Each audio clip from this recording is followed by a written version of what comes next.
Saquon Barkley remains as the best running back prospect that I've ever evaluated in over a decade now.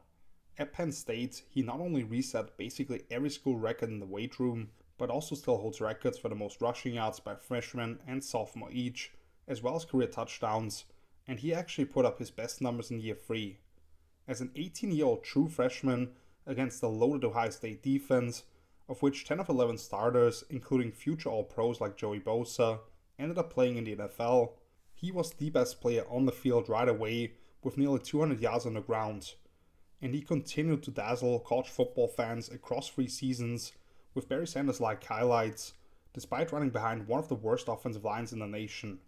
Then, in a 2018 draft class defined by the 5 quarterbacks selected in the first round, he ended up going 2nd overall to the New York Giants, who were ripe to find Eli Manning's heir apparent themselves. Yet Barkley's combination of explosiveness, power and speed was just too much to pass by, while his receiving skills and game-breaking open field ability, shown numerous times in the return game, made him a premier 3-down back to structure an offense around. Saquon was an instant sensation in the pros ever since breaking off a long touchdown week 1 against Jacksonville's vaunted defense.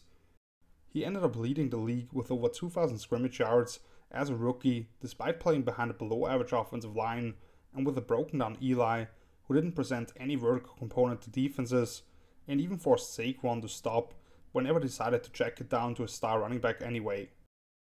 While his numbers slightly dipped in year 2, Saquon was still one of the deadliest weapons in the league, and to me already the best back in the game. However, he would miss 18 combined games over the next 2 seasons with a torn ACL and ankle injuries, which clearly bothered him even when he was on the field. Entering the final year of his rookie contract in 2022, Saquon didn't only have money on the line, but would also somewhat define where his career may go. Now 5 weeks into the season, Barkley leads the league with 676 scrimmage yards on 5.5 yards per rush and 7.9 yards a catch. For a 4-1 Giants team, where quarterback Daniel Jones is 2nd in scrimmage yards based on his rushing alone, and Richie James is the next in line with 170 total. Since I had the chance to see the G-Man live in London this past Sunday, I wanted to take a look at some of these plays so far to outline where this new coaching staff with Brian Daboll and Mike Kafka has found ways to heavily feature the one true weapon on offense and prove that the incredible talent of Saquon is back. I'll show you 2 plays from every game, plus an extra one from week 1. Let's start with the season opener at Tennessee, where the Titans were nearly a touchdown favorite after being the top-seeded team in the AFC playoffs a year ago. This is from early in the second half, with the Giants still having a goose egg on the scoreboard. They're in 11 personnel with a tight end to the offensive left side, and they're going to fake the fly sweep with the single receiver going the other way, whilst they want to run power to the left. The defensive end or outside linebacker Bud Dupree over the tight end here will pinch inside and get pinned that way, while the defensive tackles in this overfront in a 3 and a 1 alignment get walled off to the inside as well, allowing the left guard in the center to pull around as they get the kick-out block on the cornerback looking to replace with the receiver working across the formation, and getting the center on the Mike linebacker who's trying to scrape over the top of those blocks. Saquon does a good job of staying tight to his center here and getting the safety Amani Hooker inside the numbers to where now he can kill that angle to the sideline, turn it up, and rip off a huge 68-yard gain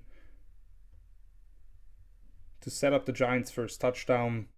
And after giving him a quick breather, the Giants allow Barkley to finish off the drive on this 5-yard score, as once again they're in a 2x2 set in 11 personnel and motion the offset Z receiver inside for this inside block on safety Kevin Byard, as they're running duo to the right side with double teams on the 2 defensive tackles and then working up to the second level.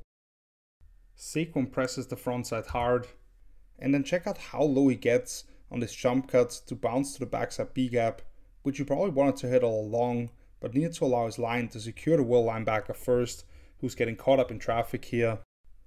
He pulls himself forward through the hit at the goal line, gives New York the first points on the day. But this was the biggest play of the day, even though it's only from 2 yards away, as Brian Daboll decided to go for 2 and try to win the game right there, following a touchdown which was set up by another long Saquon run.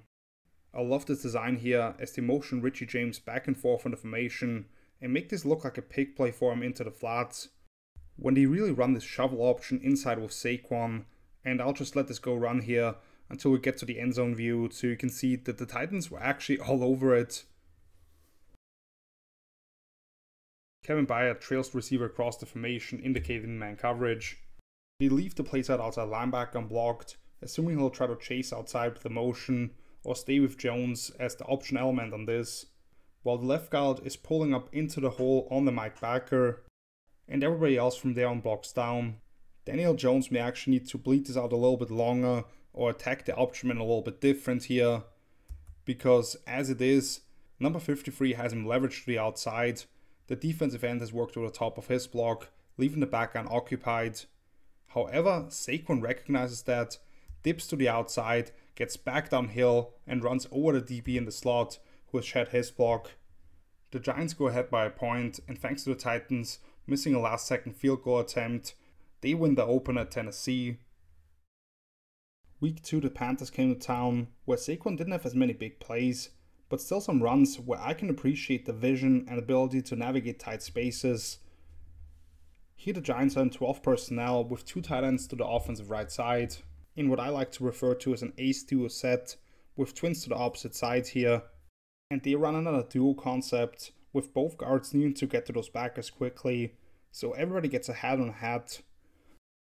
But the wide tight end whiffs on his block. Saquon throws the peripheral vision to spot it, and bend towards the A-gap. He hugs the block of his guard, so the backside one technique can only try to reach out for him with one arm, which he pulls through, jukes around the safety, and then turns forward through the tackle to ultimately gain 15 yards. For the second one here, the back and 11 personnel with a tight end to the right, and what some people like to refer to as a hip slot, offset next to him. And they'll show some misdirection in the backfield here, with the pre-snap motion and fly sweep fake from the offset wide receiver to the left, and then they bring the opposite slot receiver across post-snap to make it look like he's slipping into the flats for some kind of bootleg concept, but they ultimately just run an inside zone to the right here, getting the combo block on the play side free technique. And this is where Saquon has shown a lot of growth since his early days, as most young backs will try to hit the backside B-gap here right away, but instead he keeps pressing the front side and slips behind the center here, which forces the strong side safety to keep protecting the edge, and if not for the backside linebacker scraping over the top of his block, he may rip off another long run.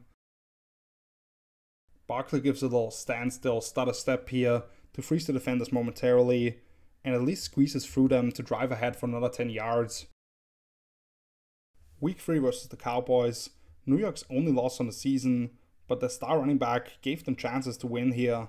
It's 3rd and 23 with less than half a minute before halftime. The Cowboys show what should be some kind of three-man game to the right side of the offensive line, with a wide defensive end across from it. They press the 2 outside wide receivers and have everybody else deep. New York throws a screen to the left for Saquon, with those 5 deep defenders being able to trigger on it, and just 2 linemen being able to get out in front, while the 2 wide receivers to that side do set some good blocks.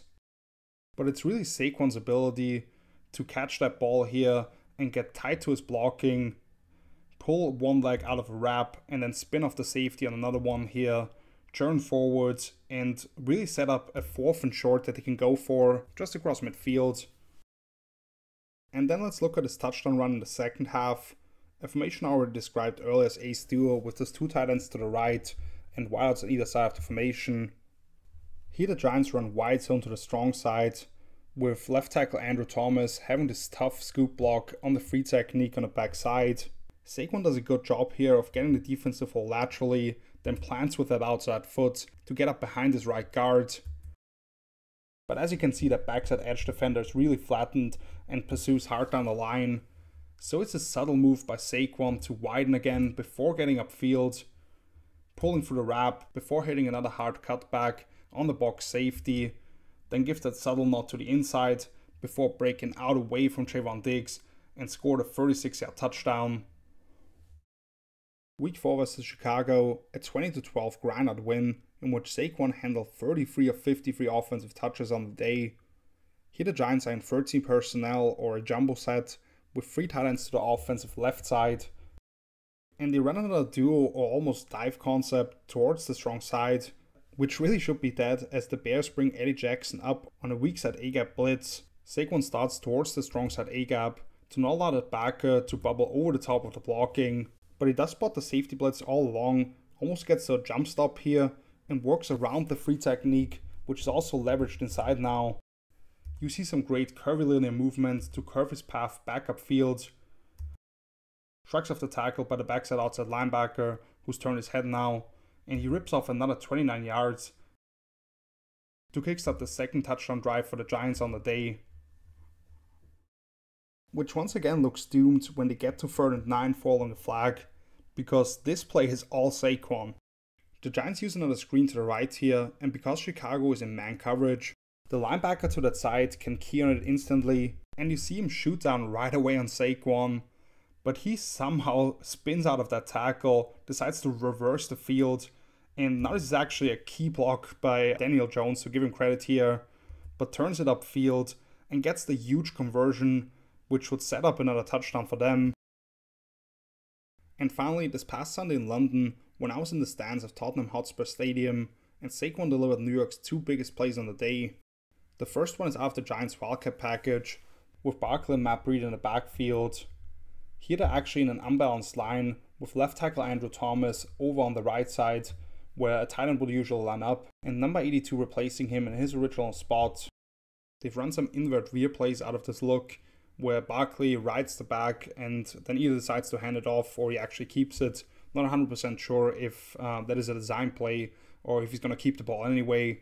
But here they go with a sweep to the left. Rashawn Gary at free technique, stepping down here momentarily, actually helps this out as the center is able to secure the reach block on him. But David Sills here in a reduced split does a great job on his crackback block on Devondre Campbell. The left guard blocks down in the 1 technique, which allows them to pull a tight end and Breida out to the edge. Saquon gets in tight behind Breida, almost hurdles through that crease to the wide receiver here, kicks it into another gear, makes it tough for the safety Adrian Amos to corral him, and does ultimately get taken down, but not before ripping off 40 yards. And then in the 4th quarter, with the score tied at 20, Barkley back onto the field after going to the locker room for x-rays on his shoulder. The G-men come out in that same pony personnel as earlier, with 2 half or tailbacks on the field, as they now have Breida offset to the quarterback's right, and Saquon is in the slot here, kind of hidden between this receiver and a stack, in this 2x2 look, and they run sort of a mesh or shell cross pattern. Green Bay is in a match coverage with zone to the right in case of a high-low stretch over here, and then what also looks like cover 3 on the left side, where Jair Alexander kind of has to carry that deep post here, but the linebackers mess up on this one, because as the tight end runs his hook over the middle, it seems that either they need to pass off number 26 on a drag route, or Campbell needs to trail him across the field. It almost acts like a pick play. Saquon catches the ball with a ton of green grass in front of him, puts a nasty dad-like move on Daniel Savage, trying to bring him down. And the rookie backer, Quay Walker, finally runs him down out of bounds, but not before he's ripped off another 41 yards. Saquon also finished off that drive with a touchdown on another Wildcat sweep play to the right, and Big Blue sent home the Packers with an L on their first trip to the UK. Like I said, Saquon is back. The burst, the power, the jump cut, the breakaway speed, it's all there again. I don't know where this Giants team may go, because there are still some limitations on his roster, particularly in terms of skill position talent around him on offense. But this coaching staff has displayed a completely different level of competency, and right now, if they just give the superstar running back a little bit of an edge, he will exploit the defense. Quarterbacks will always draw the most attention, but going by the definition of value to his team, Saquon might be the NFL's MVP right now. I think I got my swagger back. Thank you so much for watching. If you enjoyed this video, please leave a like, subscribe to the channel if you haven't yet, and feel free to follow me on social media. Links are down below in the description and on the screen right now. While I did have power rankings planned for the quarter and 3/4 poll of the season, which you can check out on my page helloswithfootballtalk.com, and I'll definitely do another mid-season awards article. I've kind of enjoyed choosing my topics for these videos as things happen, and you can probably tell that I've put a lot of work into them.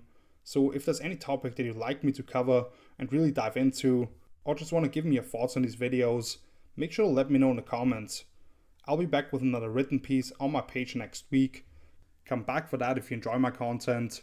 So until then, see you later. Peace!